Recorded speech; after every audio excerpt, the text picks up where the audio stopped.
um, just a warm-up band for Ryan Drazowitz and Kelly, so I'll just play my role. But I'll just tell you where we are, because last night was the last night of session. We gavelled out about 14 hours ago.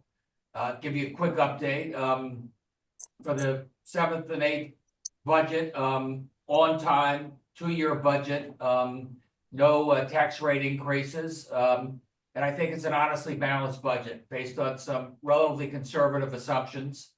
And the reason we're able to increase our investments in everything from housing to early childhood for not-for-profits and not raise taxes because we still have a growing economy.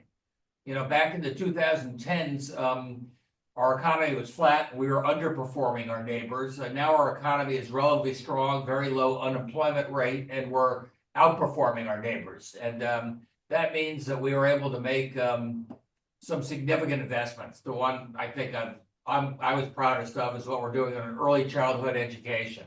That came about because of Kelly and Dante and Beth By and a lot of team talking to the business community, talking to teachers. It was a win, I think, on so many fronts. It gives kids the very best opportunity, and from a workforce point of view, allows mom and dad to get back to work. And when it comes to affordability, daycare is eating up a bigger and bigger piece of people's budget, sometimes 20-30%. So if we can make it free of charge for families earning less than 100,000, we're not there yet, but if we keep building this endowment, we will be. On top of that, we have historic investments in housing.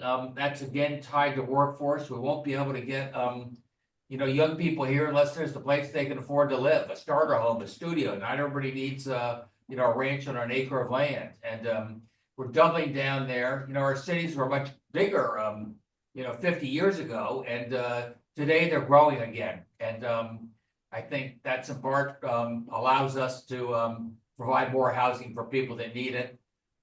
Housing mainly in the cities, some of the suburbs and small towns as well. What else is, I think, is particularly important in this budget?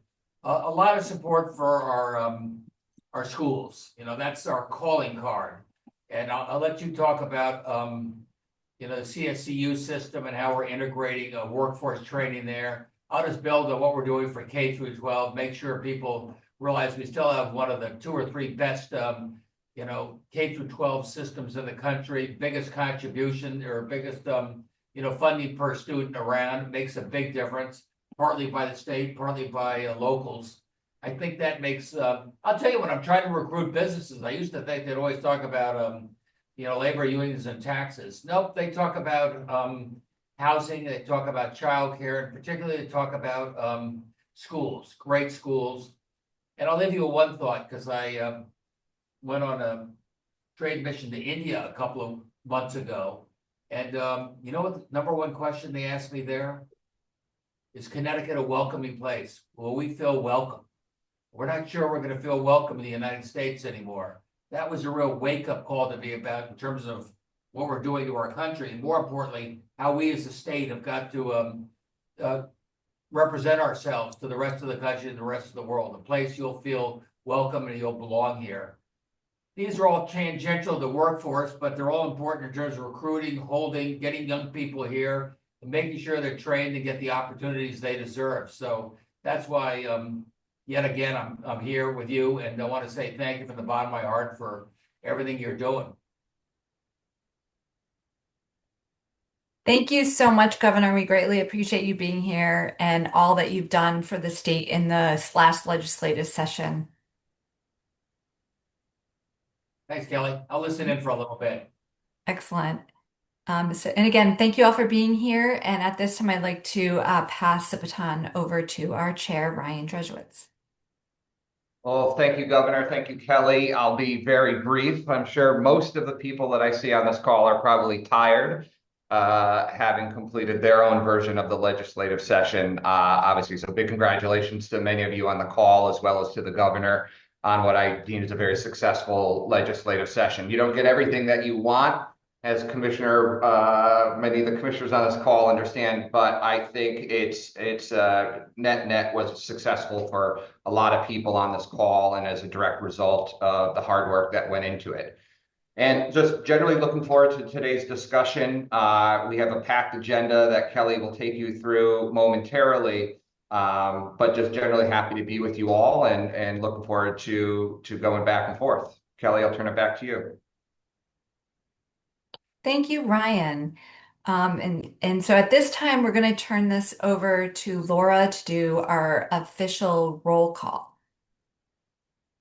Actually, the governor's still on, so why don't we hold off on the roll call and I'll start our report first, and then we'll give everybody a few extra minutes and the governor the opportunity to listen in. So I'm going to start my report. If you can go to the next slide, please.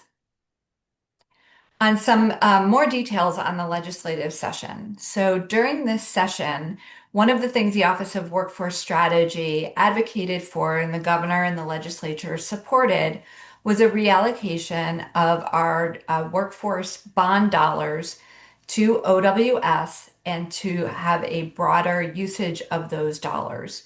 And we're calling that the Workforce Innovation and Sustainability Fund. This was passed in the implementer bill, and it gives $30 million to the Office of Workforce Strategy for the continuation of some of our best practice programs, ensuring that we maintain a level of innovation and learning from the past and how we can iterate on those best practices to make them even better, and how we can use some of those funds to fund some of the gaps that we see in the landscape of what is available for job seekers and students. So we have some ideas on this, but we will be bringing together an advisory board to participate in the decision-making process on how we're going to be utilizing those funds. Those funds have been authorized in the budget, and so the next step is to get them allocated through the bond hearings, and we're hopeful that that will happen in the upcoming quarter or two. There was an existing $5 million of funding for our Career Accelerator program that has been authorized. And at this point, we have just about completed our study with social finance on the programs that we would like to support under the Career Accelerator Fund. And just really briefly, what this fund will do will be scholarship dollars for job seekers who do not meet minimum eligibility requirements for WIOA or other job training programs, but still don't have the disposable income enough to invest in their professional development and pay for job training programs that will lead to family sustaining wages within a year. And so what this fund will do will give them a zero interest scholarship or funding to pay for the job training program, but it will also provide them wraparound services such as childcare, transportation, access to technology, any types of equipment or things that they'll need to be successful in their job training program and then the start of their career. And they will not pay back any of those support service dollars. So hopefully that will be launching within the next 8 months to 10 months. The other thing that was passed in the House and Senate this time was Senate Bill 1250. And this we're very excited about because this really helps support the integrated data management system that we're working with the Department of Labor and OPM and the workforce boards to establish so that we have the better ability to collect workforce data across our systems and then be able to build dashboards on top of that data that will be able to give us program outcomes and drive effective data-driven decisions and understanding what our return on investment is. So this bill will provide the requirement for our state's higher education systems and our workforce boards to submit data to OPM, and we'll be working collectively with them on what those data standards will be. to ensure that we have a minimum level of data that will give us the information that we need. And the third piece of legislation that passed was on the Clean Economy Council. We've been working in partnership with DEEP and DECD for the last year and a half, 2 years, on an executive order that the governor had written that would establish a working group and basically a sector partnership to fully understand the impacts of the clean economy and what we need to do to support the clean economy within Connecticut and make sure that our businesses that are here have the workforce and the other resources that they need to successfully grow that industry in Connecticut. Then there was a couple related workforce related general fund items that are of interest to this group. Very excited to see an additional investment made into the youth employment program. These programs are run by the 5 regional workforce boards and provide really meaningful summer programming and year-round programming. And the majority of these dollars go to our at-risk students across the state of Connecticut and some of our opportunity youth. So that allocation will be very helpful to be able to serve the students that are on waiting lists. Secondly, there was an allocation for dual credit. We're excited about this because Connecticut was one of the few states that did not have an allocation of state funding to support dual credit. Dual credit is the opportunity for high school students to take credit-bearing classes at our college institutions. Currently, the majority of those dual credit programs are run out of UConn, and those are primarily focused on the general education credits needed for college-bound students that would go for their gen eds. And we're really looking forward to working robustly with State Department of Ed and our academic partners to ensure that some of these funds go to career pathways that will lead to the ability for students to earn industry recognized credentials that are credit bearing and can help them move forward in credit programs that meet their career aspirations.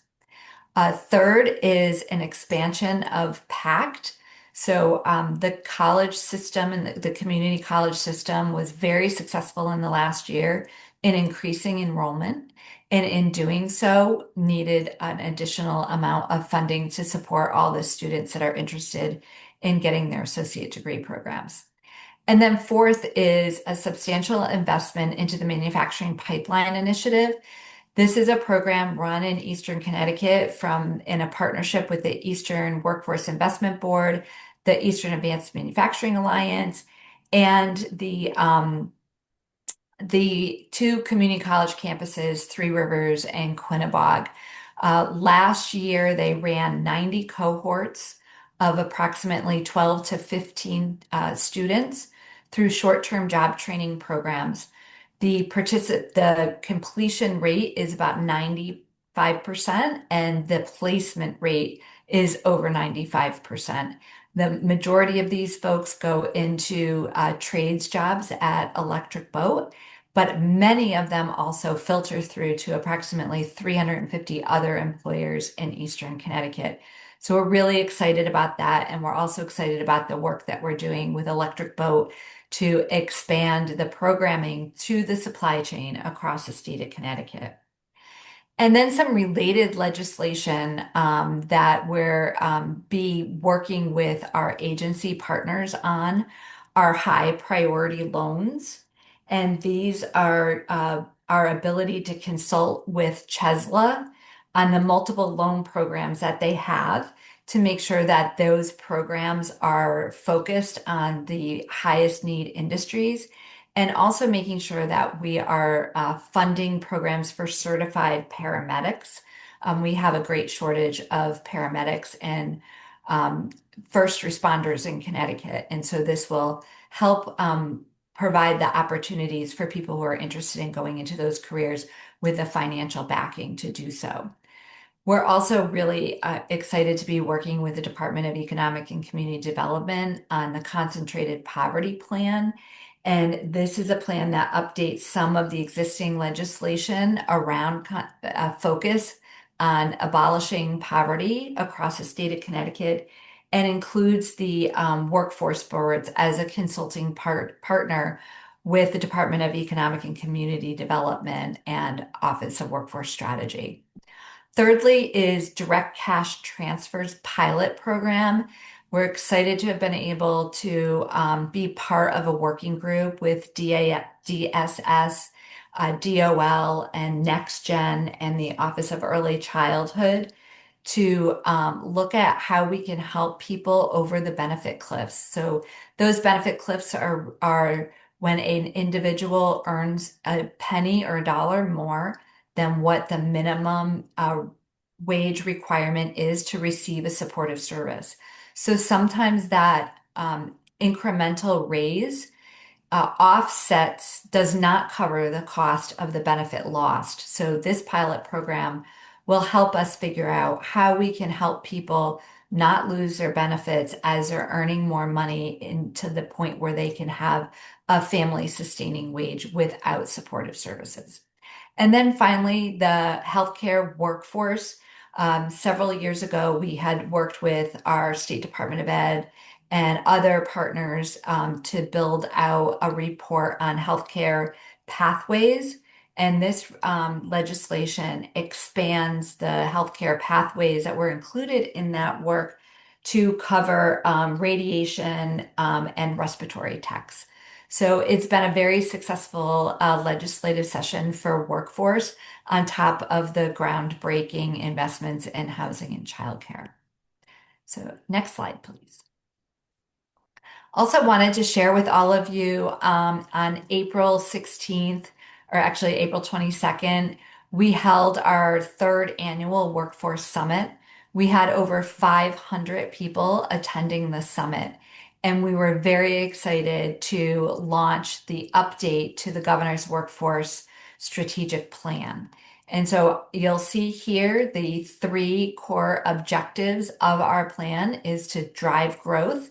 And that is why this economy has been so successful, because our economy has been expanding over the last 6-7 years. And we're looking forward to ensuring that we continue that trajectory and that we're supporting our businesses. Our second objective is to build skills. And this is understanding that K through higher ed and job seekers upskilling and reskilling are really important to support them all along that continuum and build out those pathways for them to be successful.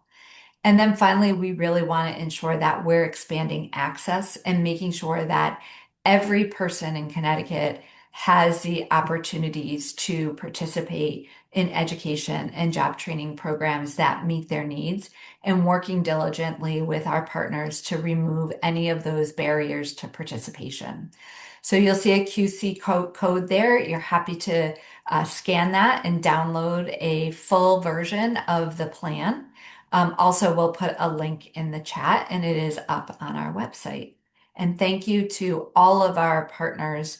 Hundreds of people participated in this process and provided support. And so we want to thank every one of them, especially the State Department of Education, Department of Labor, our workforce boards, and CSCU, and the many other state agencies that supported this work. So next slide, please. I want to share with you just a few highlights from the Workforce Summit. As I mentioned, over 500 people. And what I really love about this summit is it is bringing together our industry partners, our workforce partners, and our community-based organizations and our state agencies all coming together, almost equal representation from across those groups to really dig in and understand what we need to do to ensure that we're developing the future-ready talent that is going to be needed in the very near future, and actually in many cases is here today. So we had a very impactful guest speaker. You could change the slide. Michelle Weiss. Michelle Weiss shared with us her book, A Long Life Learning, and the role of durable skills and how important they are to ensuring that people can be successful in a rapidly changing skills environment. So you can see Michelle's presentation and much of the Workforce Summit on the YouTube channel, and we'll put that in the chat as well. So I'm just looking at timing. I have one more quick thing to share with you, because as we all love to understand what the end impact is of the work that we do collectively together, I have a short little 2-minute snippet of the participant panel that we would love to play for you.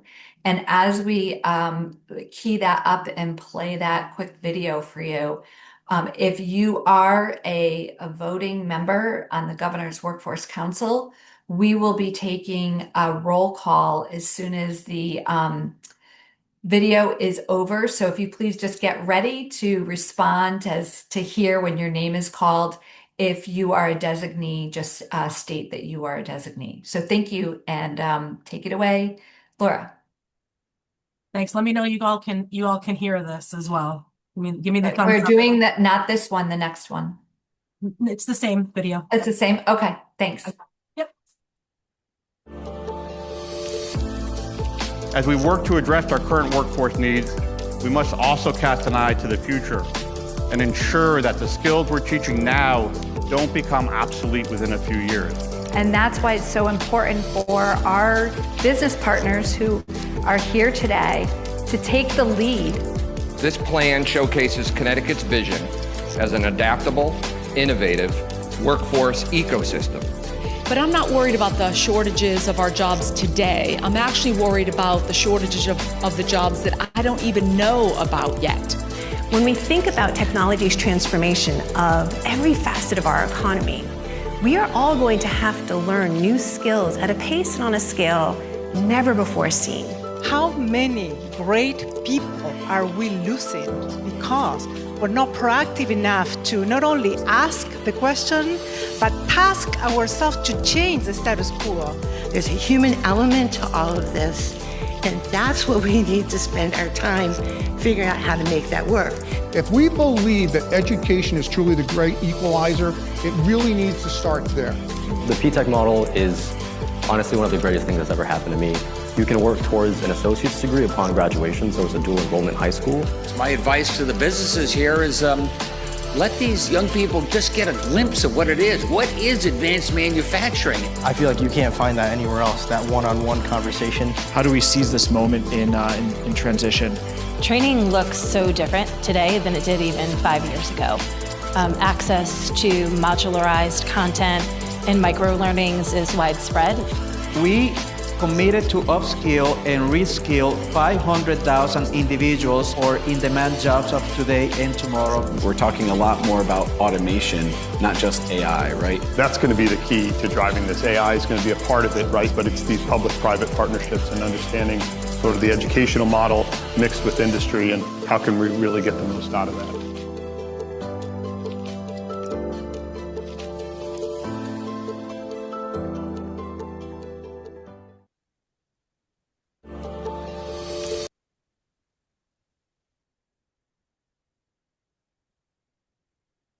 Thank you, Laura. That was a great video.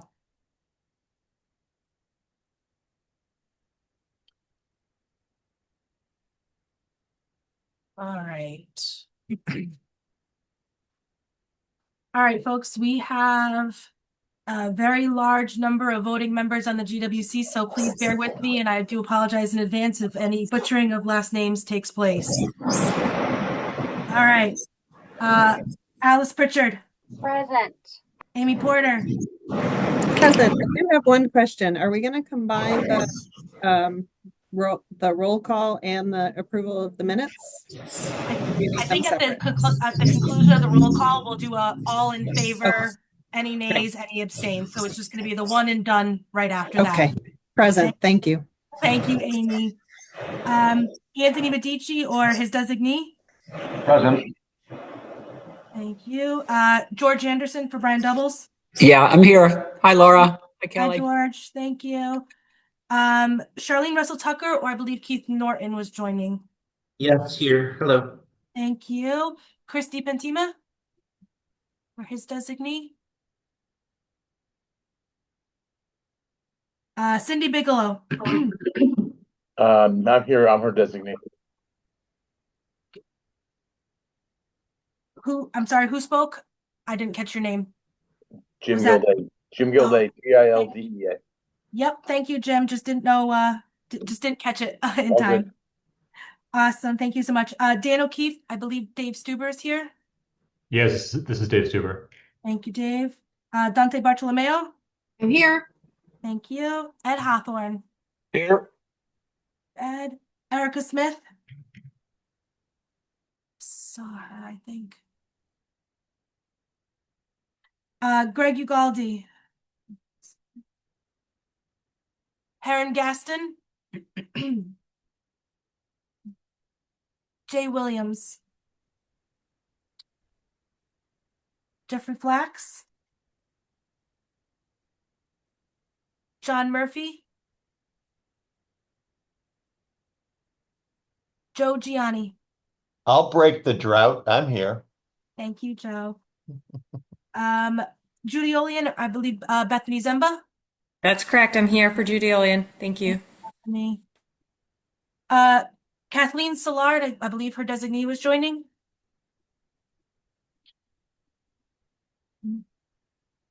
Carrie Hona. Here. Perfect, thank you. Leslie Torres Rodriguez. She was coming late. Leticia Colon.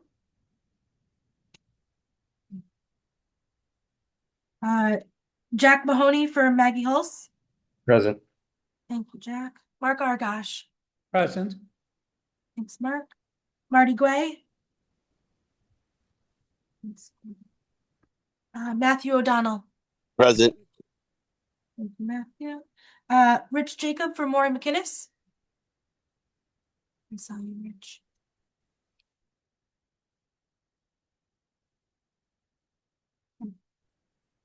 Melissa Turner or her designee.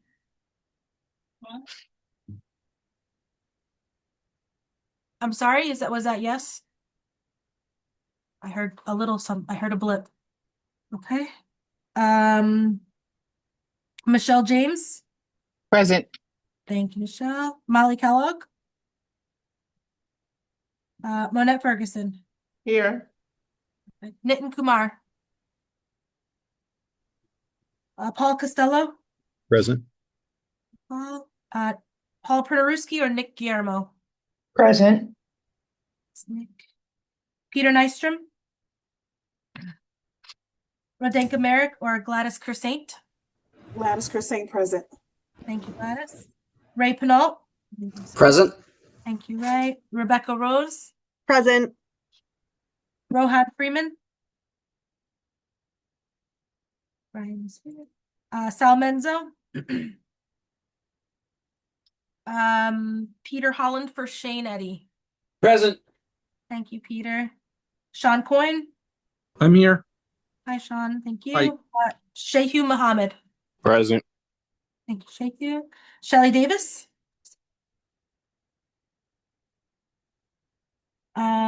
Steve Sullivan, possibly Leslie O'Brien. You should be with us.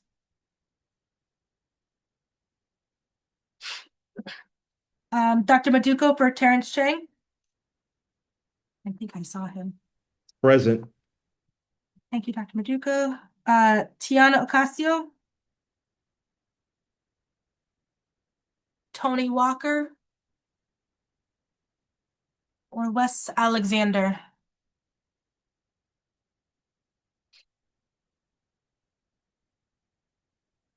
All right, give me a quick second, Kelly.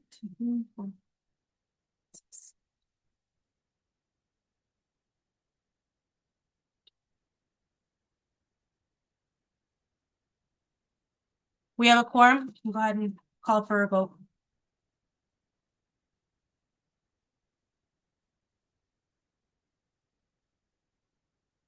We need a motion to approve the minutes from February Q1. I need can someone state your name? Motion. Rebecca Rose, I move to accept the minutes from the February 6, 2025 Q1 meeting. Thank you. Do I have a second? This is Bethany Zemba with a second. Oh, all right. Thank you, Bethany. All right. All in favor? Ayes?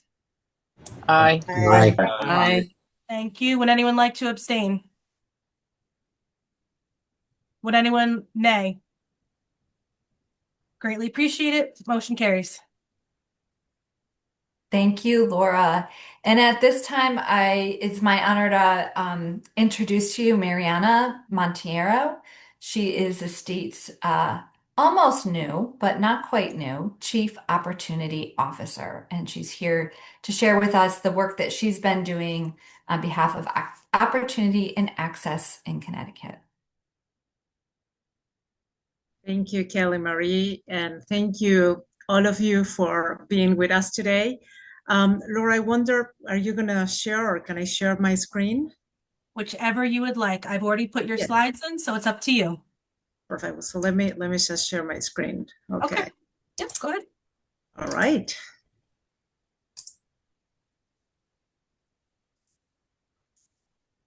All right, team, can you see my screen? Yes? Perfect.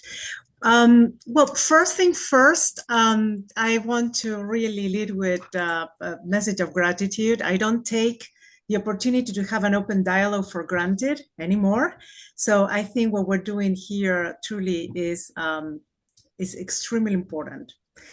I also want to come forward, disclosing perhaps some of my lived experience because it definitely tinted the way I see the world. And, as I learned many years ago, if you have a pulse, you have some bias. And the way we look at reality, of course, is up on us sometimes, right? The interpretation. So I wanted to lead with that because some of the things you may see, you may not agree with, and I'm very looking forward to perhaps have an open discussion, right? So again, thank you, Kelly Marie, for giving me the opportunity. And many of you may resonate with what we're saying. So also welcome, the opportunity to validate some of the course of actions of things as we're planning to do that in the state.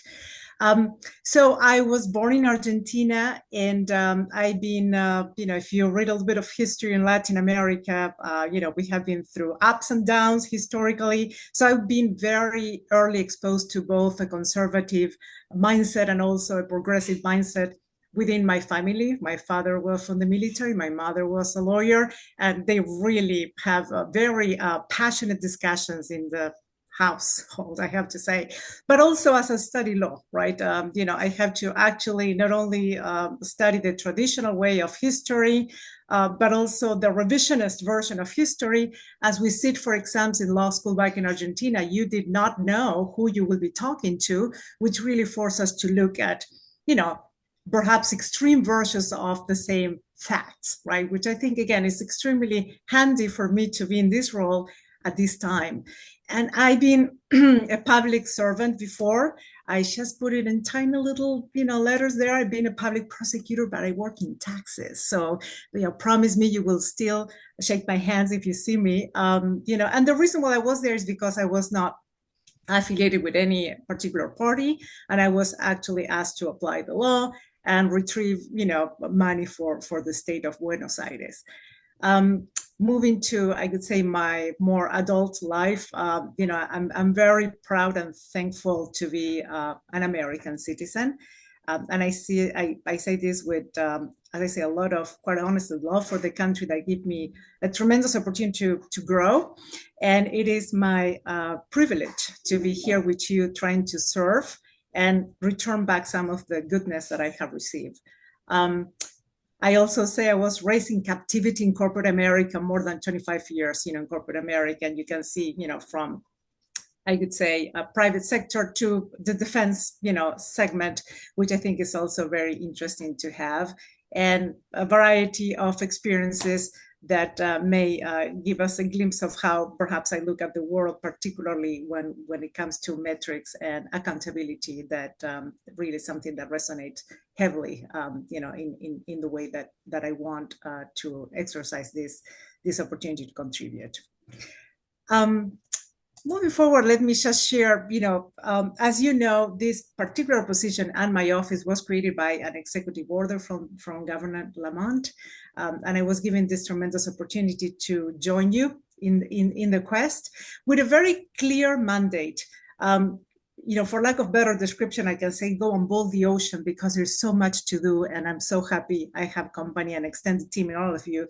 But there is one of the things that Kelly Marie asked me to focus on today is in the creation of all state agencies equity plans or opportunity plans, as we call them. And that is really very important because you will see, Kelly is part of it. My other commissioners friends that are here are certainly a pivotal part of it. And we rely on the business community, our community partners as well, to make sure that we can actually move forward together. It is also true, I'm not going to lie, that reality feels a little messy at the moment. And, this is perhaps a pictorial representation of how it feels, which I really borrow the idea of VUCA, which is a term used in the military ranks. One of my friends say, hey, looks like we're, living in some situation where volatility, uncertainty, complexity, and ambiguity is part of what we're managing. And that resonated with me. And I say that is a great way for us to look at the reality we have. And then to ask ourselves, so what, right? We're not going to really complain about the weather. Reality, it is what it is. And so it's up on us to find the solution. And again, given some of the disclosures that I share with you, team, I have to start in something that feels stable. And I do believe that in the state, in this blessed country, and in the, I would say, both America and the state, there is already plenty of inspiration, right? This idea of out of many one, right, speaks about the respect for the others, yet the common ground. But also, if we look at our state seal, right, we do have this other Latin motto that talks about the person that transplanted into the state still sustains. So that really give us the I would say the philosophy behind this plan.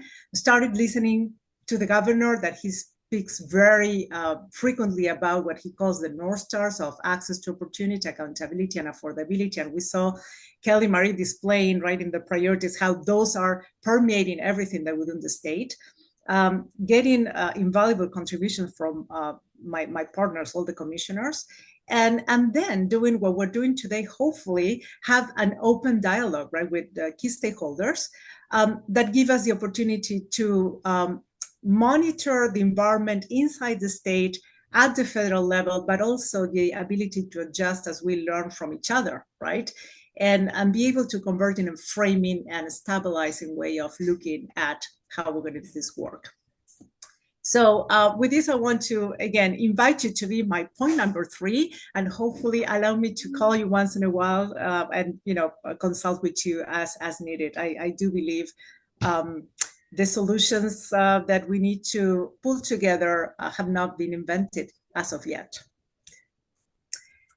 So some of the things that the governor has been so helpful is, as we listen to him and he refers to the 3 North Stars, he also often talk about, and he did today, right? He wants to truly have the top-notch state and make really Connecticut the place to work, the place to live, the place to invest. So in that narrative, as we listen closely, he often referred to wanted the workforce in the state to be the best possible that it could be, right? And resemble as much as we can the customer we serve. And he gave me in non-dubious term the mission to let's just make sure we partner with our human resources teams and we recruit the top talent of all the communities. And I think this is important because we're referring to the fact that in a normally distributed population, there is always excellent people, in all the communities. And this, again, resonates heavily with my personal experience. I work in a global landscape, and particularly one of the experiences that was so revealing for me working in the research center of General Electric, we will literally chase the best people from, all places, right? Whether it's globally or locally in our community. So that really is one of the key things when we talk about diversity. That for us means let's just make sure we're a greedy employer and we get the best of the best. But also, keeping people right within our workforce is extremely important, and that resonate heavily with the concept of inclusivity, right? And making sure that people feel comfortable enough, right, to give not only their best, to the job, but also discretionary effort. And this, again, forgive me, coming from a private sector, you're thinking about how do you really have that return on investment on your human capital. And, it is, quite frankly, self-evident that not only you need to have the best people, right, staff in your roles, but also have a conducive environment that foster collaboration, innovation, and retain by itself the people. You don't want to be replacing. We know how much it costs to replace individuals, right? And so that is really how we show up as a state, as an agency, as an employer. But the interesting approach that we come up with is really paying attention not so much to the traditional concept, but a lot to the roles we play. So we just cover the role of the government or the agency, if we zoom in, as an employer. But also, and very importantly, we have this role of being a service provider and a regulator, right? And very importantly as well, with this ecosystem of friends that we have the opportunity to be a growth partner as we, again, collaborate externally and provide the conditions for growth. So as we create this frame of opportunity, we start thinking about the three roles that each agency and the state in general could play, right? So the government and the governor in particular is extremely focused on making sure that we outreach to every resident that need the services from the state, right? And so really our opportunity plan for the states and each agency has the epicenter of attention in this middle pillar that we're looking at as a service provider and regulator. And if you think about it, as we discussed with our commissioners as our team and senior advisors, without us being unchecked, not only, we subject residents to the monopoly of the state, right? But we regulate how we service, right, the residents. So there is this idea of saying, how do we truly make the opportunity to be service equally accessible to all, right? And that, of course, rings the bells of the concept that you have heard about equity, in the sense of one size of service may not fit all the residents, right? So when we talk about opening opportunities, we're talking about outreaching. We're talking about a couple of things: listen to the resident, removing barriers, and then meeting the resident where the resident is. Now, this same muscle is exercised as growth partners, because we do want to create the conditions of growth, listening to our people, our residents, our companies, our entrepreneurs, our small firms, and the individuals, right? And making sure that we, again, as Kelly was exemplifying at the beginning, right? So there is legislation that we can propel and support based clearly on this dialogue that exists, right, with our communities. And this is, again, the common frame that we have elaborated with all my commissioners and the team to start moving forward in this opportunity plan.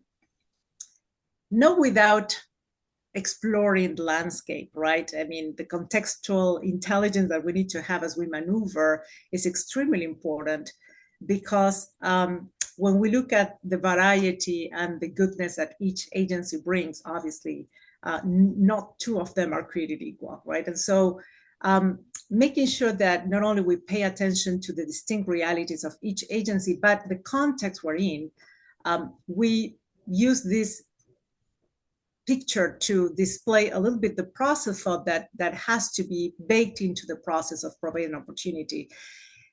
We're committed and resolved to go up the mountain, but we also see that is not a linear process. There's a little bit of zigzag, right? There's a little bit of ambiguity, as we say sometimes, back and forward with some directions. And there's also the opportunity to choose between two extremes, right? And what we see here is this ribbon that allows us to visualize. One of the extremes could be defer completely to adopt every single mandate that is coming to us through executive orders. There is also the opportunity for us to be stubborn and maintain our old ways without any review or consideration to the changes that are happening. And the reality is that none of this seems to be the best optimal way to move forward, thinking particularly in our residents, right? On the one hand, we can see there is a slippery slope of, if we go too much to an extreme, we may perhaps lose some of the trust that some of our residents has placed in this government. If we go too much to the other extreme, we may risk, or frankly, the opportunity to be granted federal money, right, that we desperately need to fulfill our mission. So it is a very delicate balance that is dynamic, is changing by the day.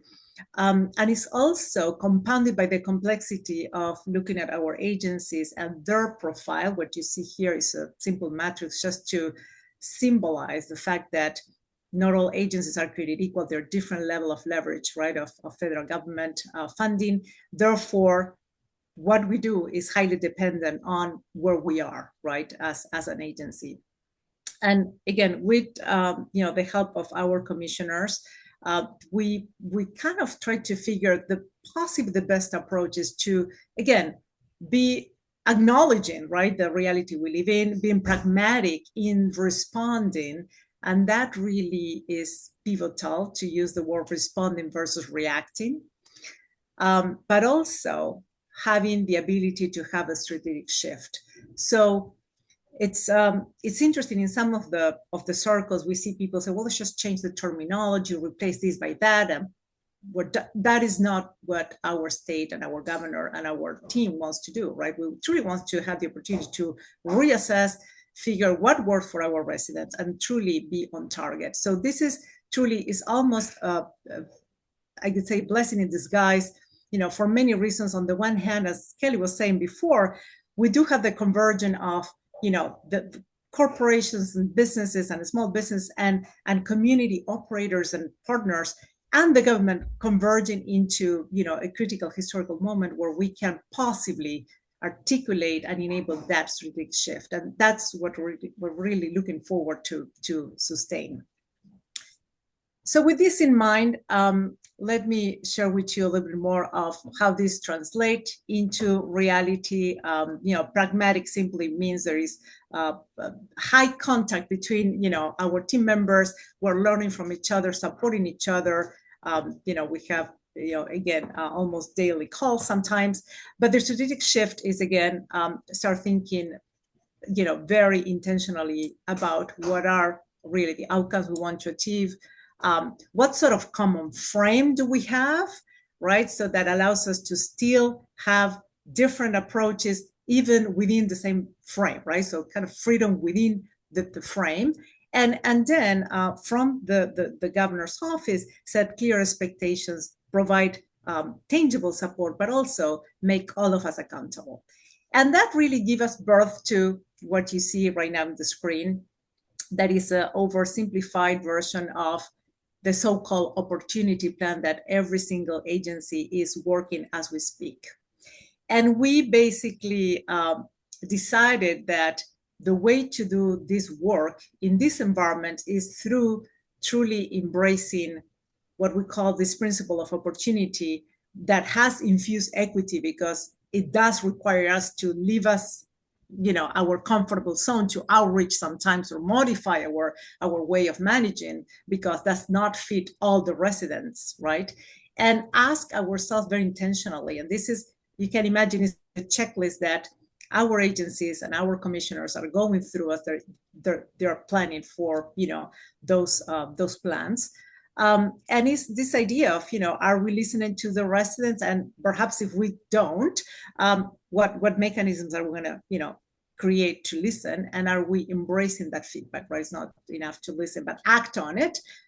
Can we remove the barriers and, very importantly, put emphasis on the internal barriers? It's very, and I think it's part of the default mindset. Sometimes it happens to me often that you should start looking at kind of the very overwhelming barriers that exist outside our control, right? That has to do with history and systemic, systems that, did not work for all our residents, right? And clearly put some groups in a underserved situation, whether it's for race, for, sexual orientation, sexual identity, ethnicity.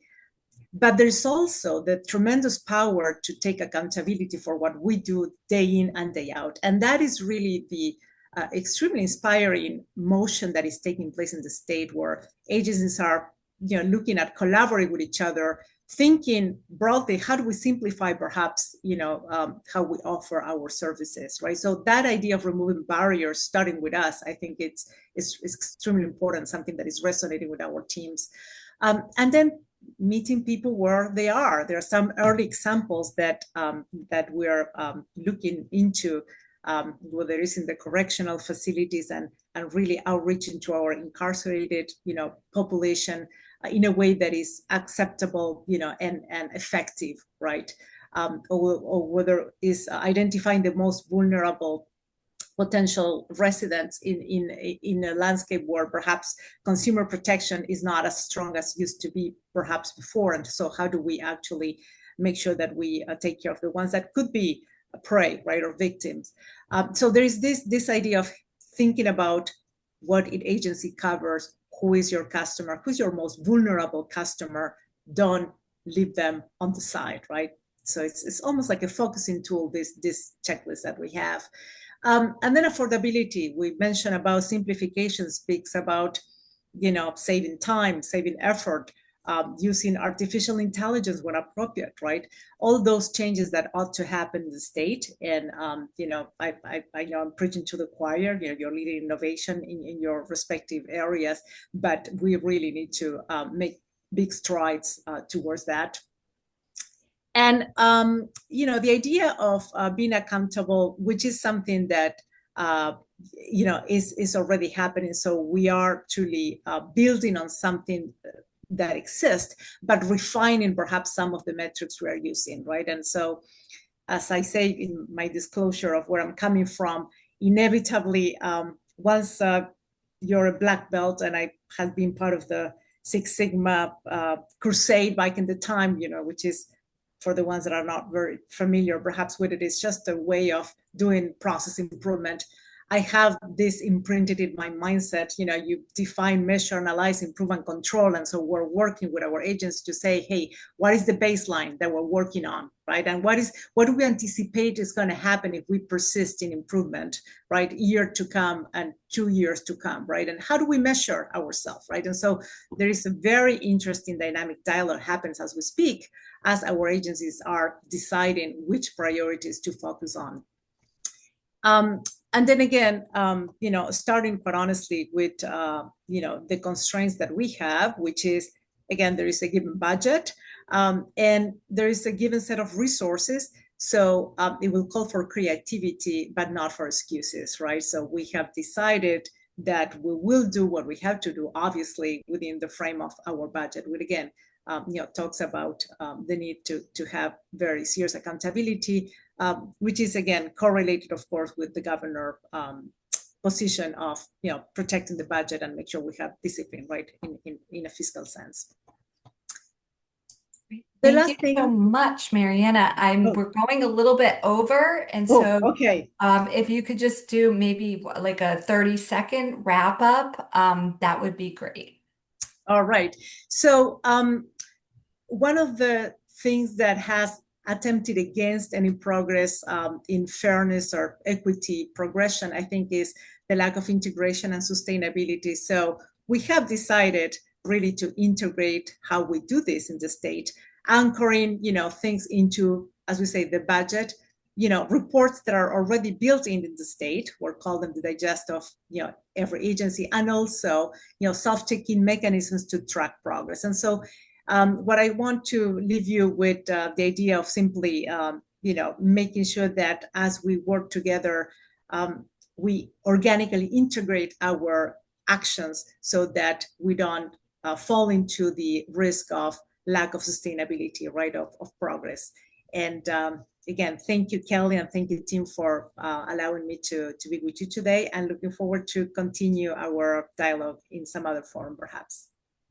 Thank you so much, Mariana. What I love about your model is that there's so much that we all can learn and take away from this as we do our work in our own organizations, right? This is so applicable, I think, to the point of time that we're in right now. And I know a lot of folks struggle in their businesses and in their organizations on how to really frame the work that they're doing. So this is very, very helpful and very timely. So thank you so much.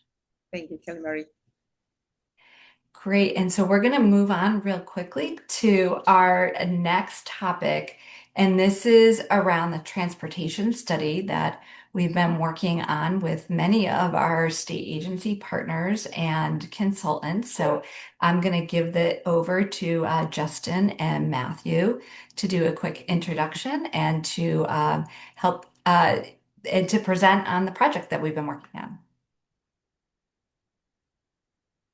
And if you want to introduce yourself and then you're ready to jump on in. Absolutely. Absolutely. Thank you. I'm going to share my screen really quick. And while I'm doing that, I'll start introducing myself. Here we go. So my name is Justin Curtis, and I'm a consultant at RSG.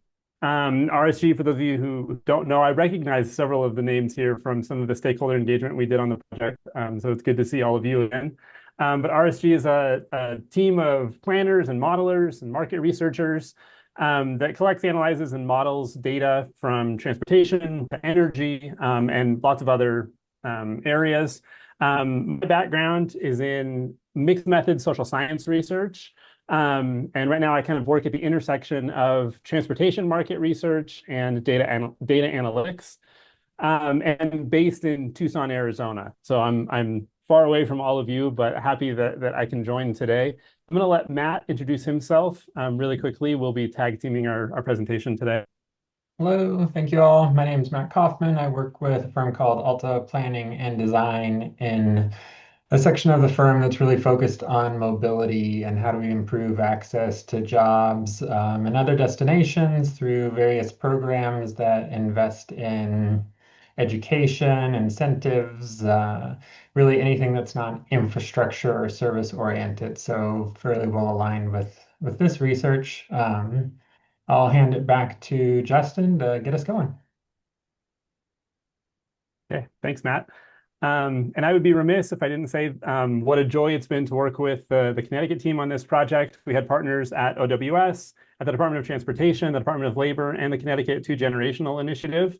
And having such a multifaceted team was profoundly beneficial in thinking about both the needs and solutions for transportation challenges in the state. We're going to do our best to save some time for questions at the end of our presentation, but we'll also be monitoring the chat. So if questions pop up as we're going, we'll try to respond to them there as well. So at a very high level, the goal of this project was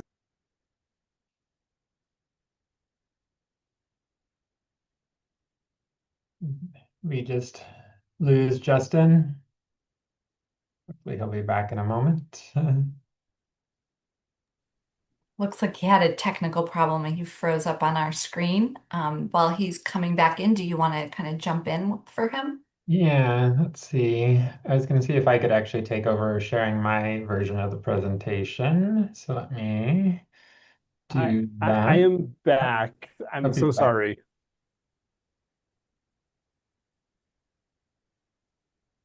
No worries.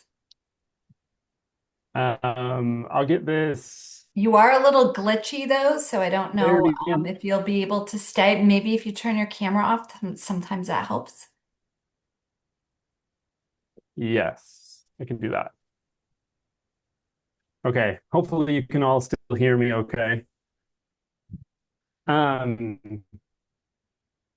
So like I was saying, the goal of the project was to identify innovative and financially sound programs to fill mobility gaps among Connecticut's disadvantaged working families. And our outcome, which will be in a final report that we'll submit to OWS at the end of this month, is to identify some optimized concepts to enhance workforce mobility and to help Connecticut residents sustain employment, especially residents without easy access to various transportation options. So at kind of a high level, what this project looked like was beginning with kind of a big data snapshot of transportation patterns in the state. And I'll show you some examples of what that looked like in just a second. This was followed up with qualitative needs assessment, which was in-depth interviews and focus groups with a variety of stakeholders, as well as a survey. These needs assessments prompted us to develop a handful of potential program concepts or initial program concepts that we then reviewed once again with that same stakeholder group and refined in kind of an iterative process. And we're at the end of our project at this point, and like I said, the final report will be delivered to OWS at the end of the month. So I want to take some time and kind of walk through each of these steps. The first step was, like I said, this quantitative big data needs assessment that we refer to as a landscape analysis. We built this big data tool with Replica Data. Replica is a data provider that uses a model-based data set based on mobile phone data. This data was matched with census data like vehicle ownership and income, as well as transit system maps across the state to kind of identify where people live and how much access they have to the transit system in the state of Connecticut. It is kind of a snapshot, and it's hard to kind of get fine detail from these data, but it does give a high-level overview of some key transportation needs. The output of the landscape analysis was basically two things. One is like summary statistics. Some key ones are on the right side of the slide here. We found that about 10% of Connecticut residents both live more than a half mile from a transit stop and have fewer vehicles than adults in their household. And then among that group, 3 out of 10 Connecticut residents who live a half mile from a transit stop or more and have household incomes under 250% of the federal poverty line have fewer cars than adults in their home. And so these are kind of the target folks that we're trying to find ways to increase transportation options for.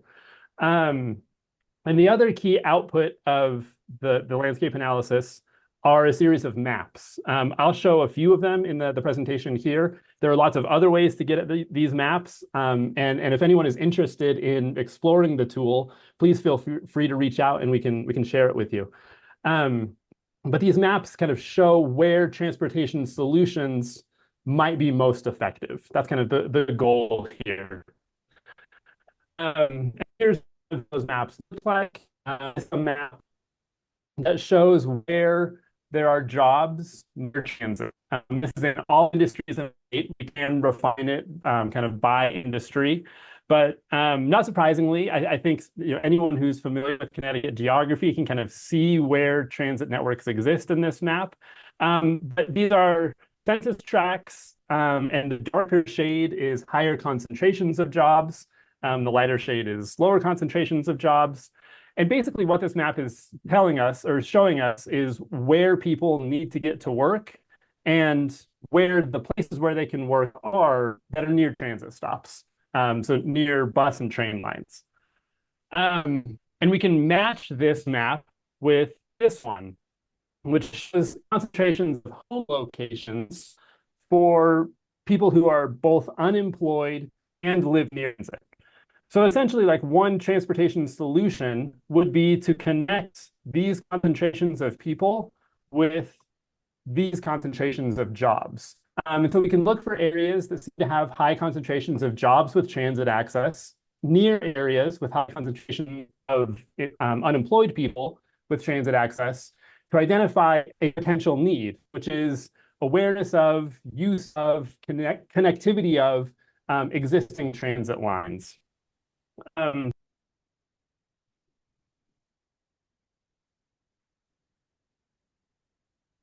We lost him again. I'm going to start sharing my screen because I also think even when he's speaking, there's quite a bit of delay on his presentation. So I don't know if other people are noticing that. I'm not a typical user of Zoom, so give me one moment and I will bring that up.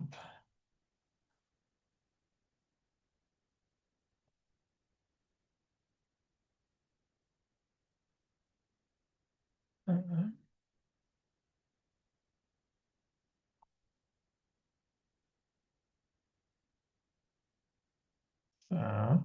my apologies here. I want to lose my whole screen. Just do that real quickly.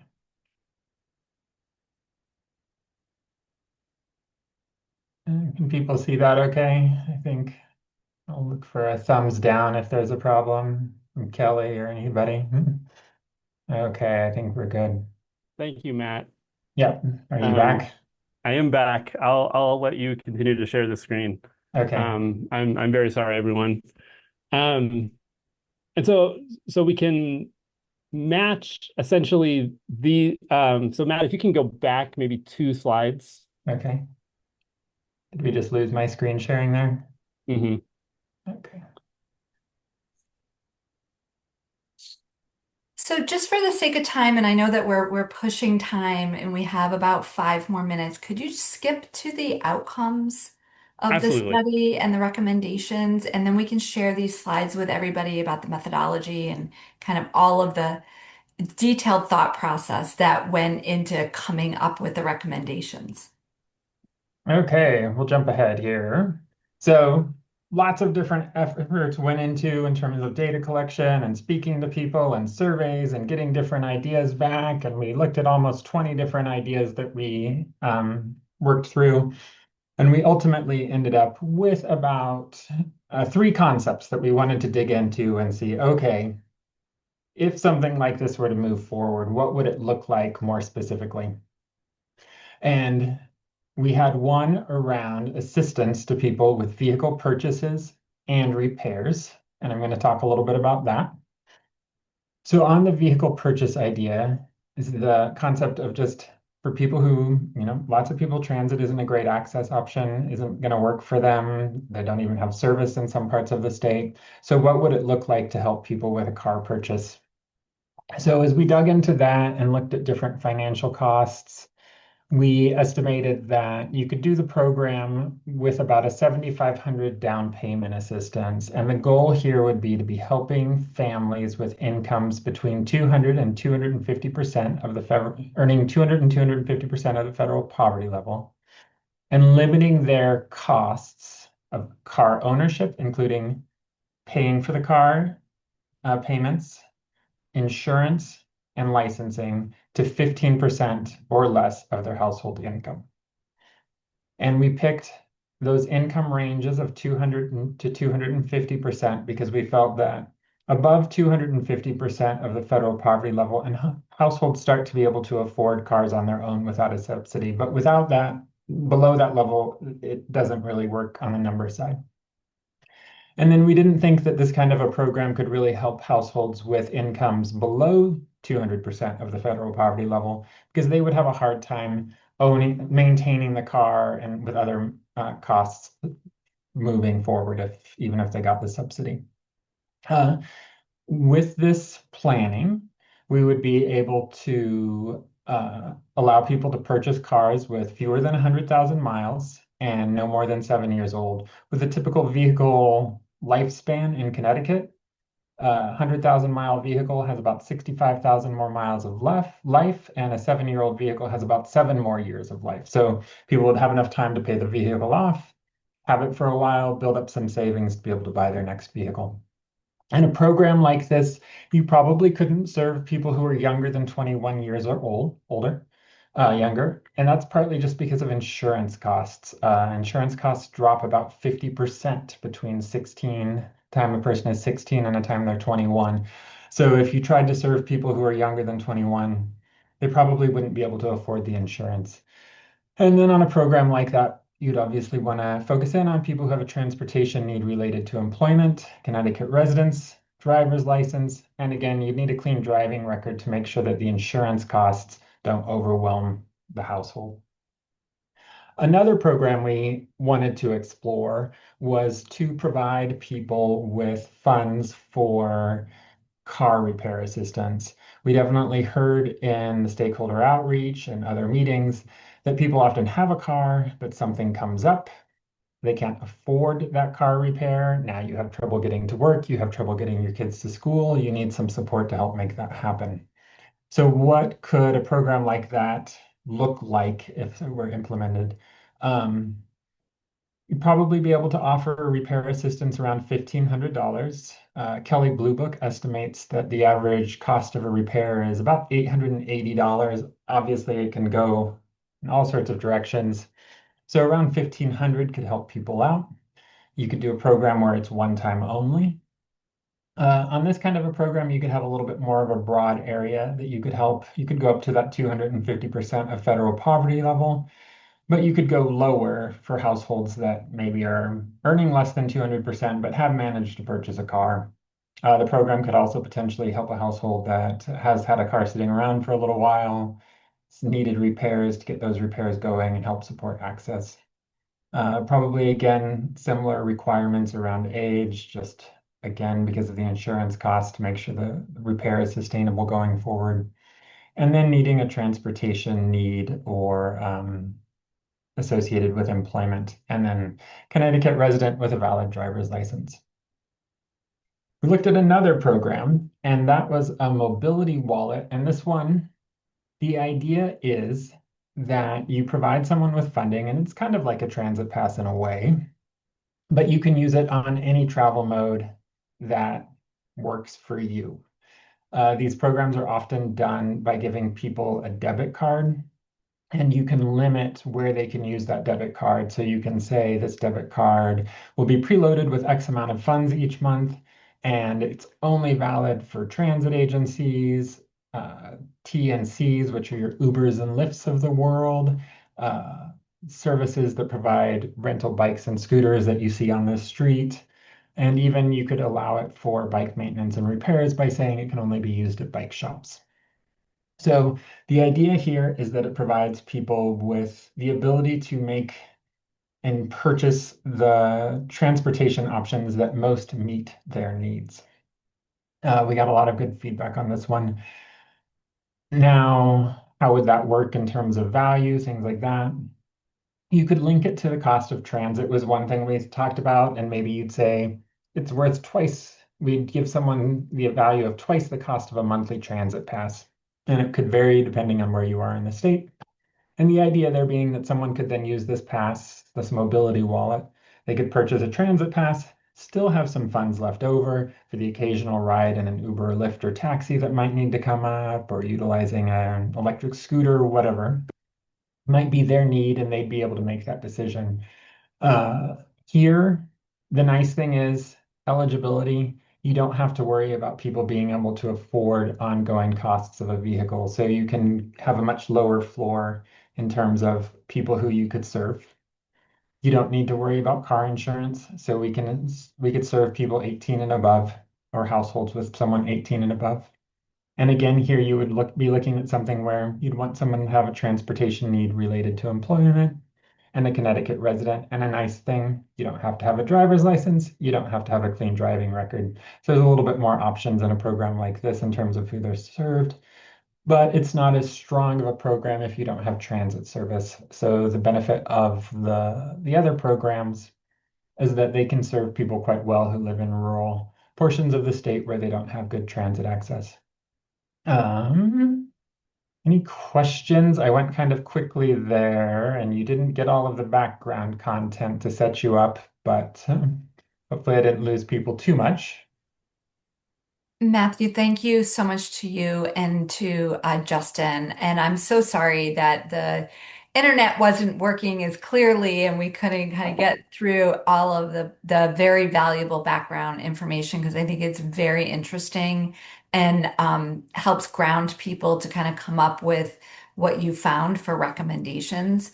But the group here really understands deeply that transportation issues are such a barrier for people to participate in job training and education and in the workforce. And we're very excited about the work that you've done to provide these options. And this is just a great example of what we hope one of the projects will be with the WISE Fund would be to be able to pilot this fund and get it out there and really understand what works best for folks. And as we all know, live in Connecticut, the transportation options are very different depending upon where you live.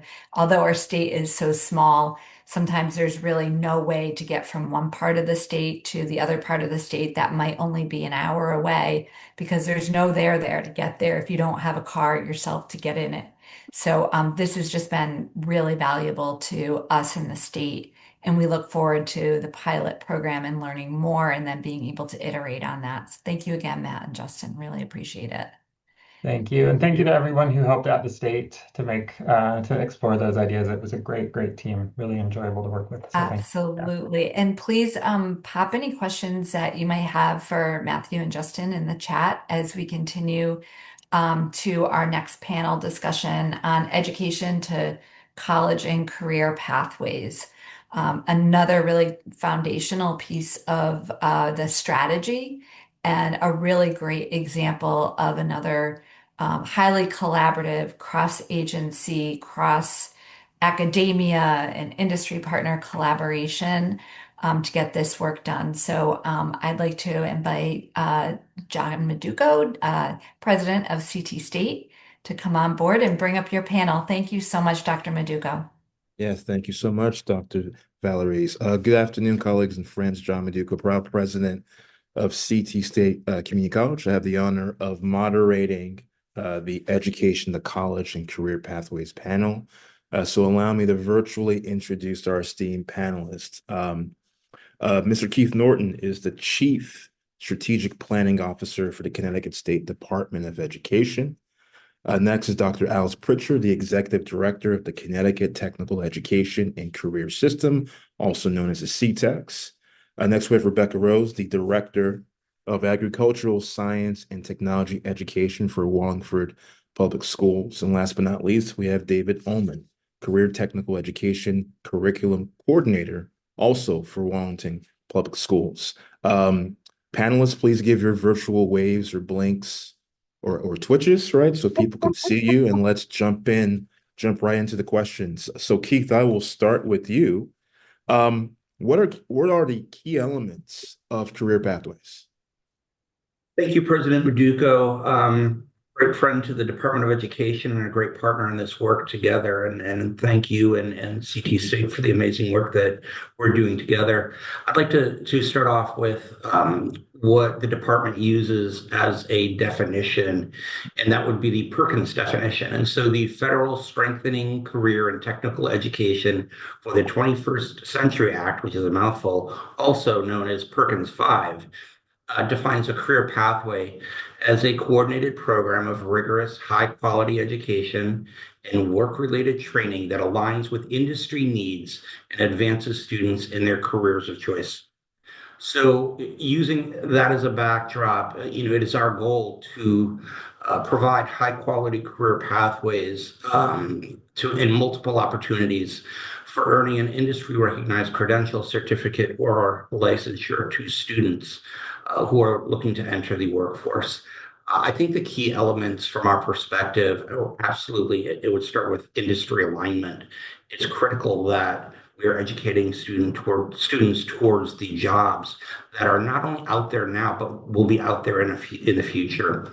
Education, as we all know, doesn't quite turn on a dime. It takes a while for us to shift. And so it's critical that we know what our job needs are 5 years out, 10 years out, so that we can better be preparing our students in working with our partners in higher education. I think that adequate preparation for post-secondary and secondary options really goes along with it. We have to prepare our students and we have to advise them. And so it's critical that our counselors are key to the success in guiding our students and families. I think workforce preparation activities and training, such as the registered apprenticeships through the Department of Labor, are very, very important. I think it's necessary to have at least one recognized post-secondary credential upon graduation for students that want to enter the workforce directly. And I think that one critical element, and we'll talk about this later, is really dual enrollment. It's the key to success. It's the key to opening up doors and opportunities for all of our students in Connecticut, both the students that want to go on to higher education and the ones that want to go directly into the workforce. And a lot of the work that we're doing right now with our partners in higher education is expanding these opportunities and options for students so that perhaps they're not going to go for that degree upon graduating high school.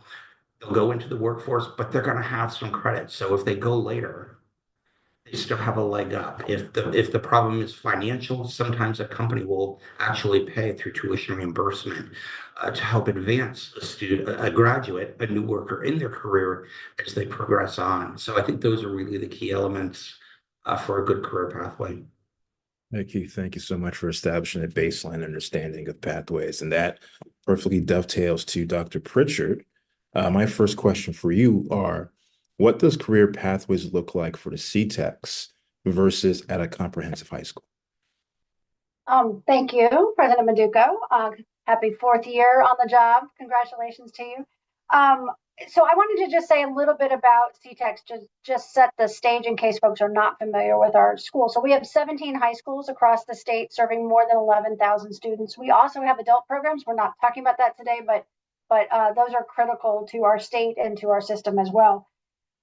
So for us, Career Pathways does look a little bit different because, as Keith was mentioning, our students walk out with a high school diploma and with credentials in their trade areas. And in some cases, they also walk that graduation stage, which they'll do later this month, with college credits through ECE and other AP opportunities, as well as through pre-apprenticeship hours. So we have students who are coming out with their very real starts into their career pathway. So and we do have 11 career clusters in the CTEX schools that range from architecture and health tech and hospitality to law and public policy and to manufacturing.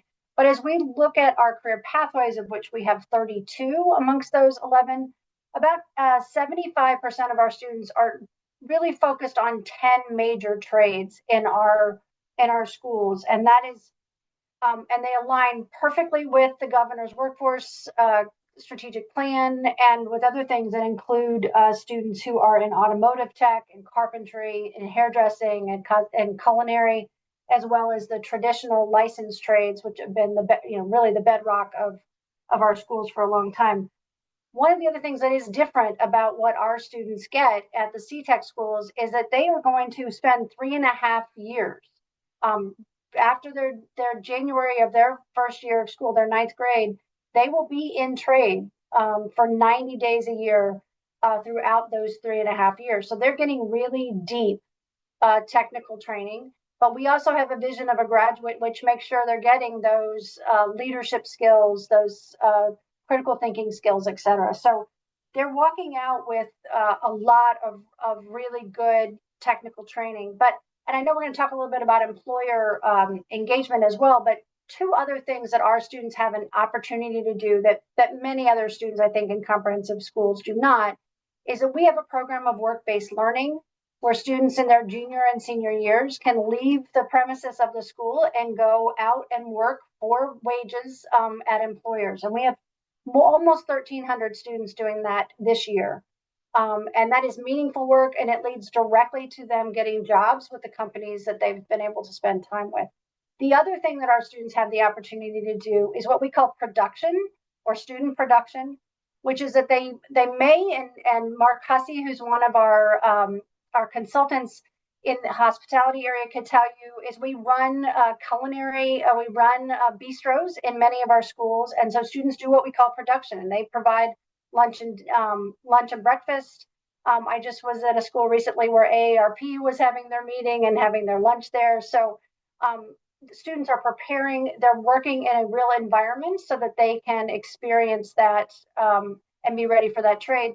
Brent McCartney, who's on with me as well today, we also do production where we leave the building and we go out and we build decks and we do masonry projects and all sorts of other work with residential clients and others. And so we give students real life experience and credentials that allow them to immediately go into the workforce, while at the same time making sure that students are ready for college should that be their next step. And so we are doing those early ECE programs and the AP to make sure if they're ready for college, they can make those moves as well as going into the military and absolutely going into apprenticeship programs. I think that the traditional licensed trades, we are still one of the primary ways in which students find their way into those jobs and into those apprenticeship programs. And I'll ask the team to put their contact information in the chat. This is all led by our Assistant Superintendent, Nikki Menounos, who has been on GWC for some time. But we have a great team that is making sure kids are walking out with real skills. And I'll talk a little bit more about the employer piece if we have time to get to that. Yeah, Dr. Pritchard, thank you. My waistline has definitely benefited from those bistros. So kudos to the faculty and the great students. Rebecca Rose, next, can you please tell us about the career pathways in your school district? Sure. Much like the CTEX schools, we have a wide variety of pathways. So in general, any agricultural science and technology education center will have some sort of offering in either animal science, plant science, natural resources, and agricultural mechanics.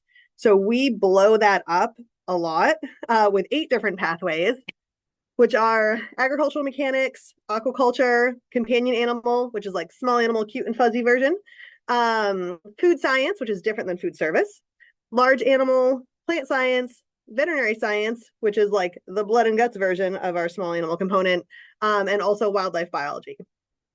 So our students are cohorted, much like the tech schools, in their pathway for all 4 years, and with a curriculum that builds extensively year after year. And so when students come in as freshmen, our program accounts for 1/8 of their scheduling. And by the time they leave as seniors, that senior year, we account for 1/4 of their scheduling. I want to stick with you. Can you've been seeing great outcomes, and so can you share some insights with us on what is leading to those great outcomes for your students? Sure. One of our greatest bragging points is that we have a higher college acceptance rate than the non-ASDE peers of our students here at Lyman Hall. And then 50% of our students usually go into something in agriculture. And so we're okay with that because if they don't, they've got all these really great transferable skills that they learned in those 4 years with us. And so I think our cohorted pathway model really helps with these outcomes because the students are with the same topic and the same instructor for all 4 years. So they're getting that monitoring, they're getting that critical feedback, they're working with someone who knows that kid the best in an area where it's very hands-on, it's very technical skill-based, and so they can really help the kids grow because they have them for all 4 years. And some other really nice connections we have, some of our coursework is either ECE or dual enrollment, so students can get some college credits. A lot of our students also walk out of here with a variety of different certifications. So our food science students and our aquaculture students participate in HACCP, and that's a lifetime certification for hazard analysis critical control points within the food industry.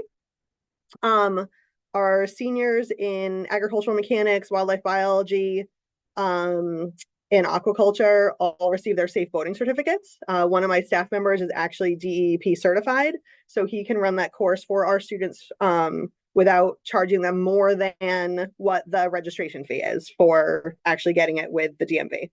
And so students can walk out with that. In our animal areas, our students can get pet CPR certified. That's also a lifetime endorsement.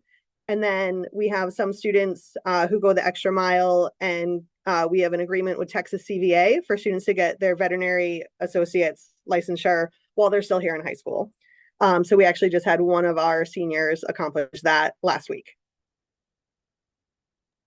Congratulations, and I'm adding you to my list of schools to visit in the near future. Yeah, anytime. And I will be putting some of my info in the chat later, so that anyone who wants to come for a tour can come. We were supposed to be the on-site host today, so we're welcome to have anybody at any time. Yeah, awesome. Thank you so much. Now, David, thank you for your patience. Our career pathways for all students. Would love your insights.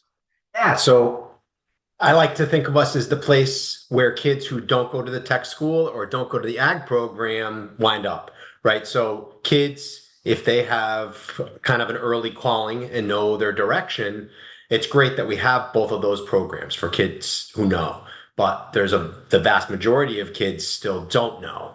So what we like to be able to pride ourselves in is offering 10 other pathways where kids can explore. That's kind of the Wallingford mantra. You know, I think it's so important for kids, and we think this as a district, that they try a little bit of everything.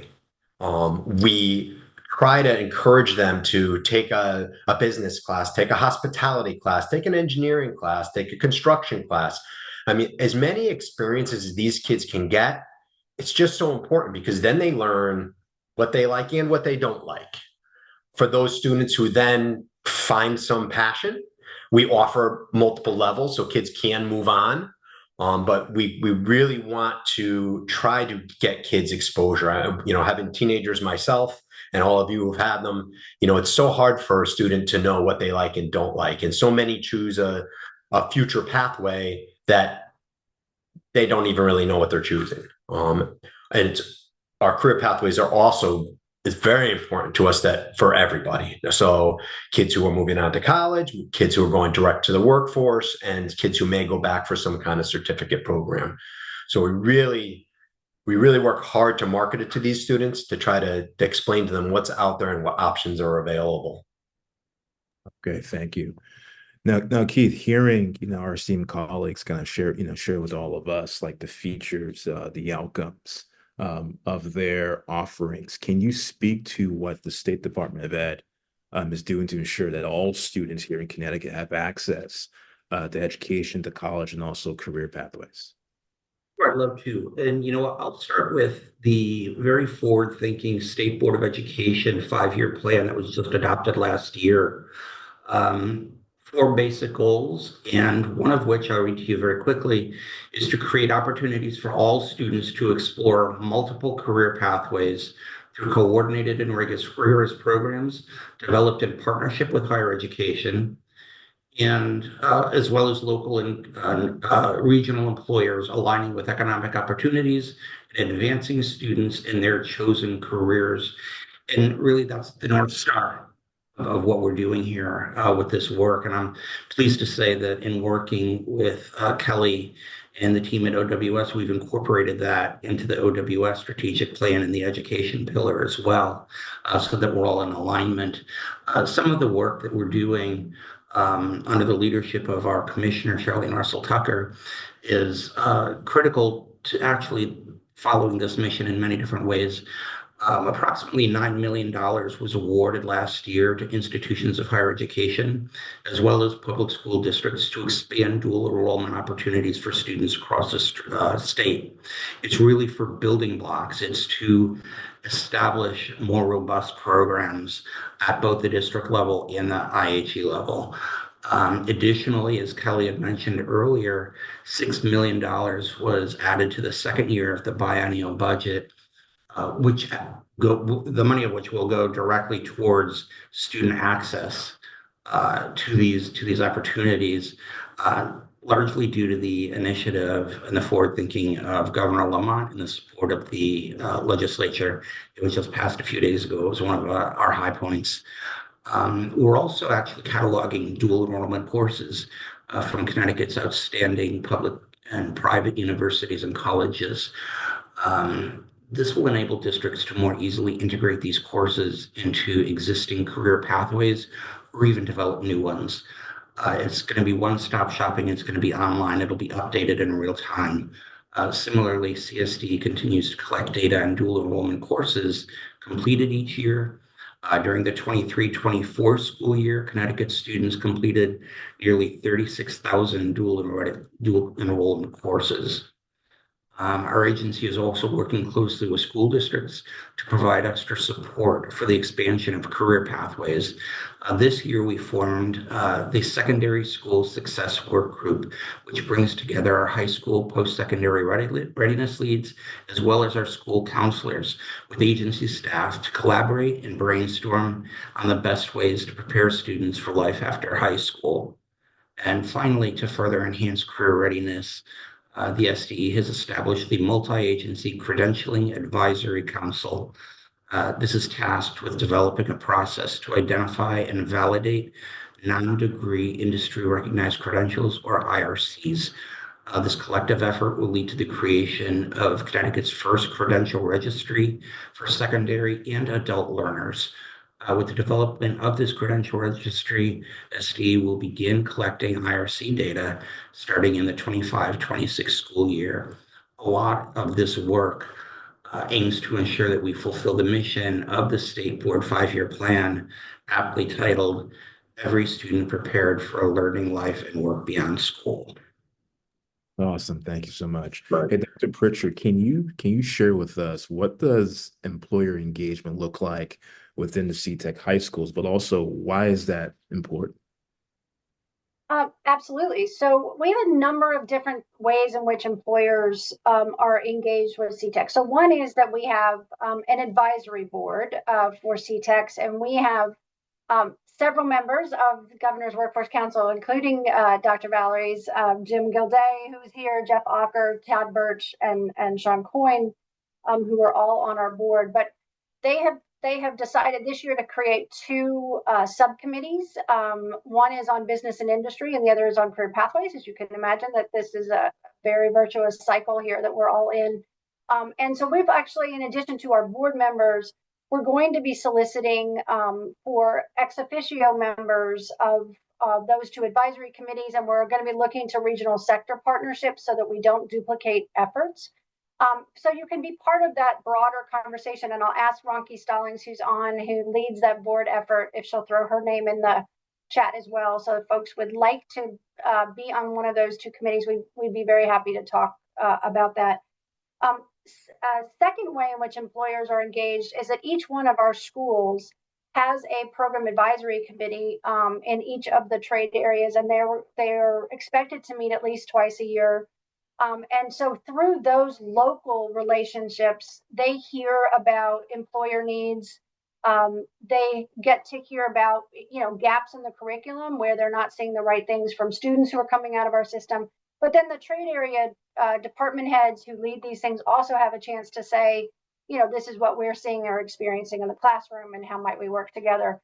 And then I just want to say there's also this constellation of supporters, which is really amazing. And again, we have folks like Manufacturer CT, who's having a golf tournament next week, and part of the money they raise goes to scholarships for our students. I just attended a small manufacturers event recently where they did the same.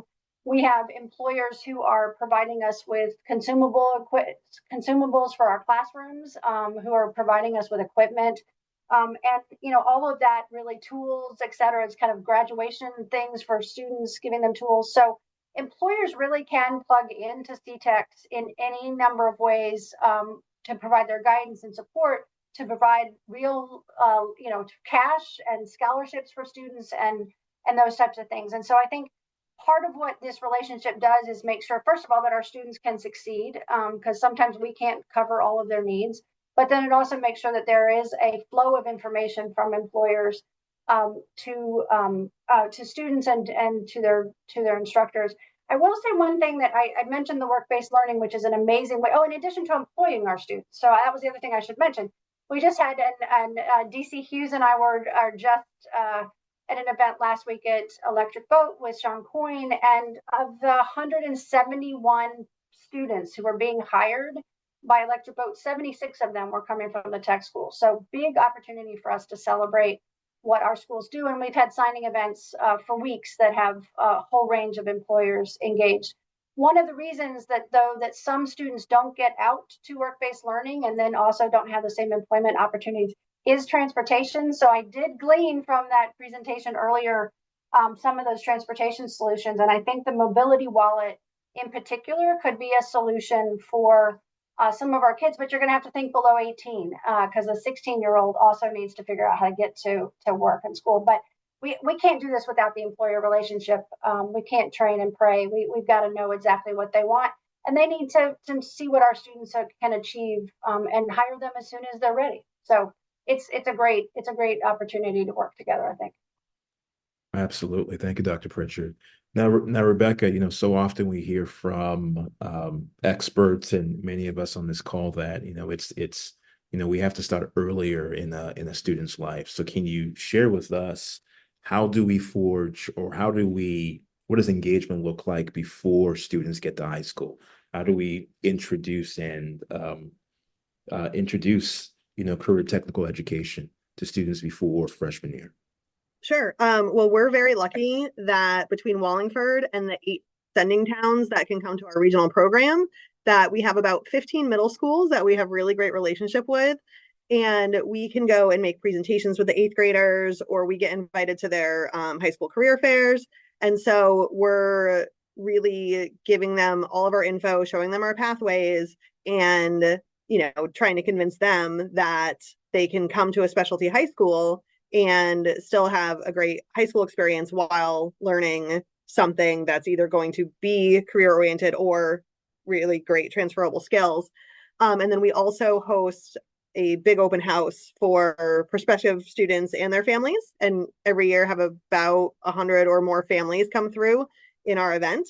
And so that seems to be a great way for them to get on site here, see the facility, meet with the instructors. And then we usually get help from our consulting committee that night, which by law we have to have one, but we're really lucky that most of our consulting committee are graduates of the program who stayed in the industry and want to give back to us. And so it's really great to have those other adults here to be examples of, this is what you can do by coming through this program. We also have a really great recruitment video. I'll put that link in the chat in a little bit because I know we don't have 8 minutes to watch that whole thing. And then you said, how do we start them really young? 2 weeks ago, we just had our annual ag fair, where in a 3-day period, we had over 2,000 visitors come through, most of them elementary school aged. So we market to, really anybody. It's from preschoolers, and, some groups like Easter Seals bring their adult programming here too, just for an excursion. But we have a really great time with all the little kids that come through, so that our big kids can show them what they can do in high school, teach them what they've been learning about all year.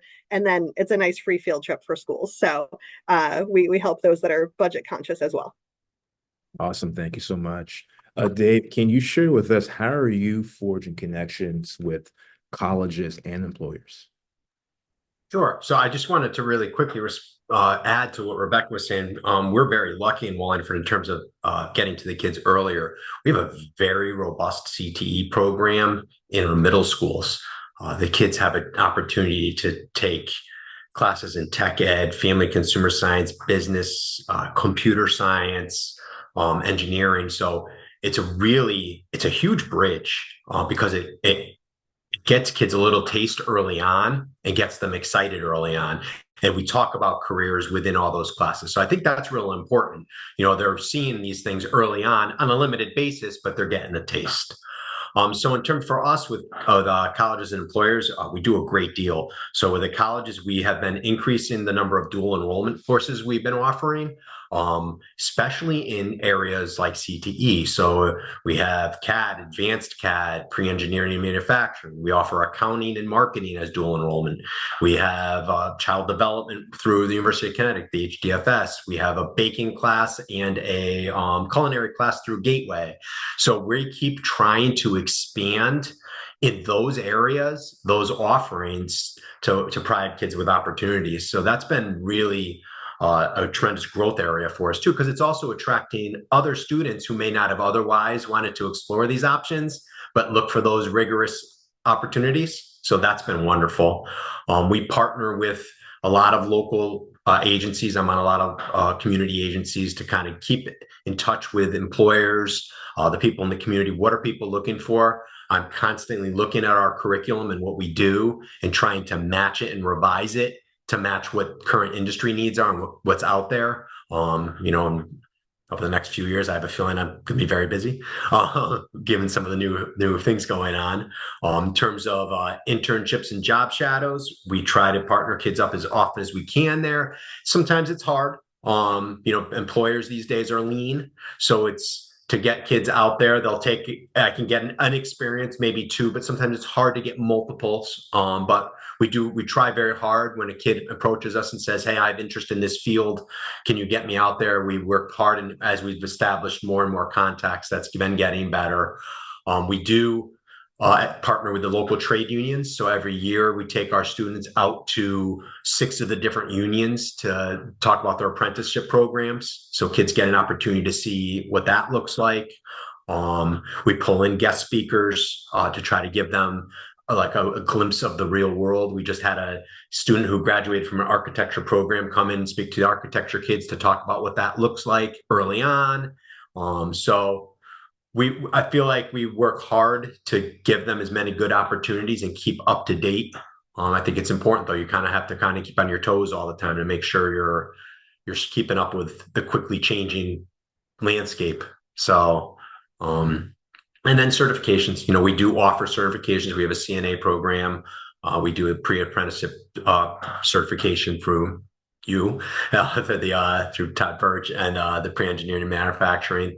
We're always looking to increase certifications and what kids can get. Being a comprehensive high school and limited time, it's trying to balance, that, but always interested in expanding. Thank you. Before I continue, Dr. Valerie's time check. How much time do you have remaining? You have about 8 minutes. Oh, okay. Let's talk about life and vacation. All right, let's continue. I wanted to take a deeper dive because so often you hear when you hear technical education, sometimes it's a stigma, right?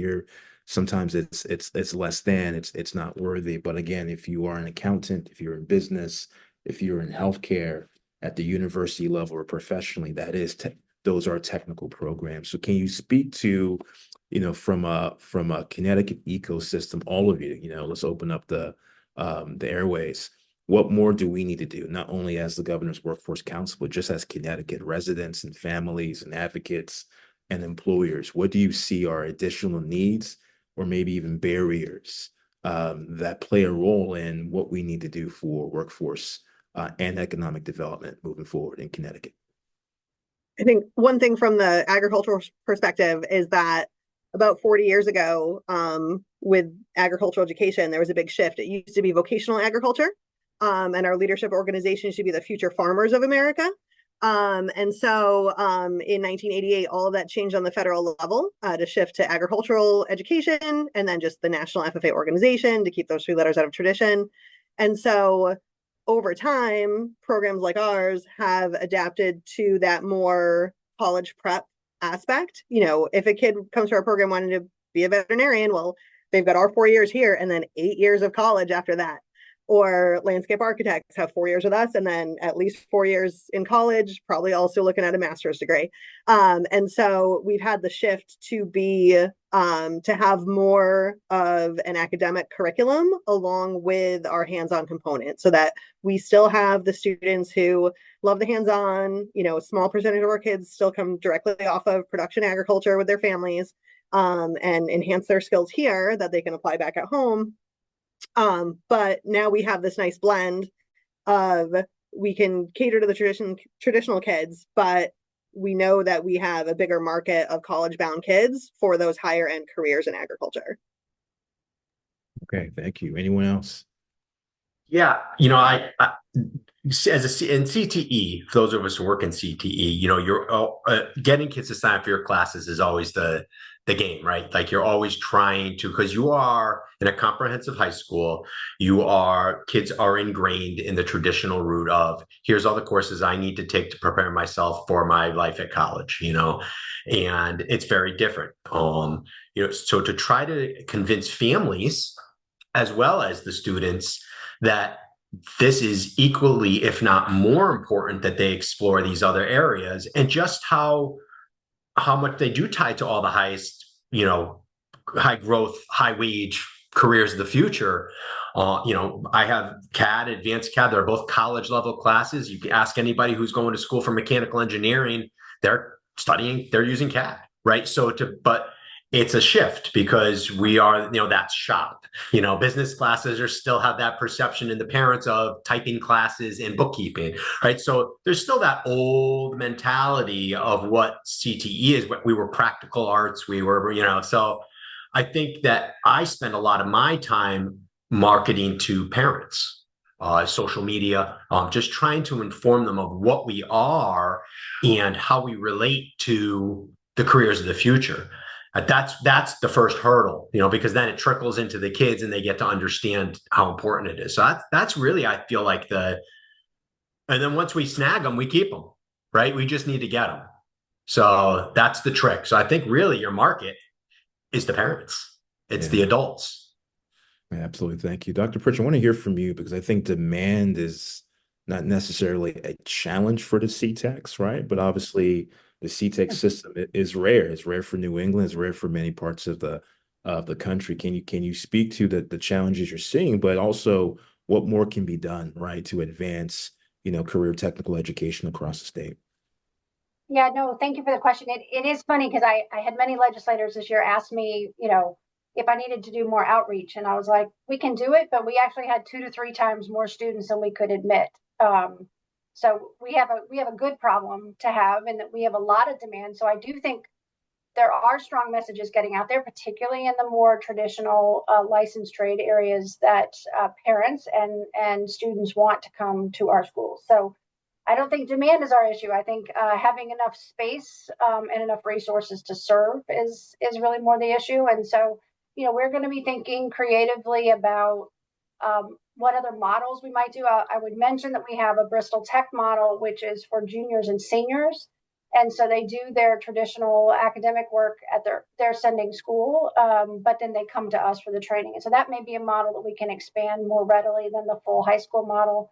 And then again, I think we've got to be thinking about how we catch adults. So, if I'm 19 years old and I didn't get a chance to get to a technical high school, how am I served either by CTEC schools through an adult program, or how am I served at the community colleges? So I think we have to be sure that we're not expecting people to always enter at the 9th grade, because we will always have a logjam if that's the case. And so we need a lot more on ramps and off ramps. And but so I think that's a lot of it, and is just making sure that we have lots of different opportunities. And I don't think we're competing. So I think we should just keep creating more and more opportunities, and that'll be a big difference. Yeah, well said. Hey Keith, let's go to you. Your thoughts.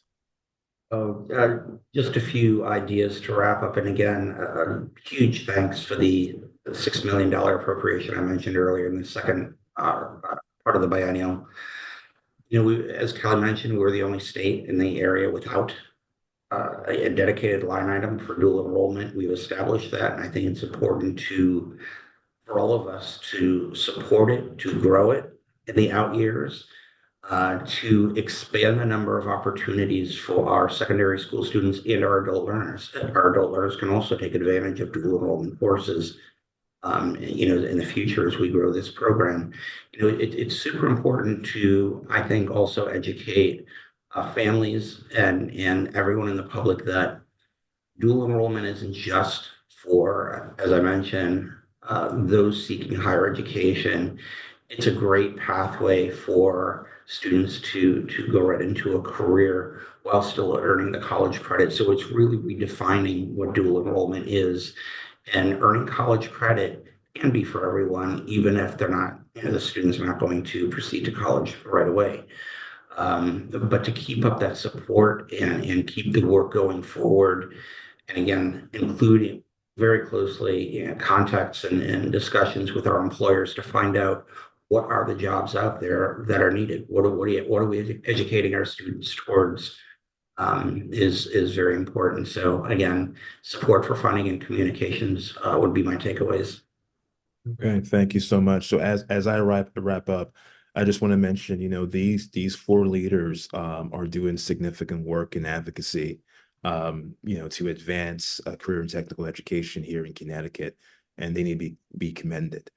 We are New England, we are Connecticut, we are proud of our four-year institutions and this prestige, but we recognize that everyone in this country needs a trade, right? And that is where the CTEC systems and public schools that offer CTE programs come in hand. And the workforce tsunami is here, right? And we cannot afford to be hyper selective, right? We need everyone contributing to this work. So, you know, please join me in thanking Keith Norton, Dr. Alice Pritchard, Rebecca Rose, and Dave Ullman for their participation in today's panel.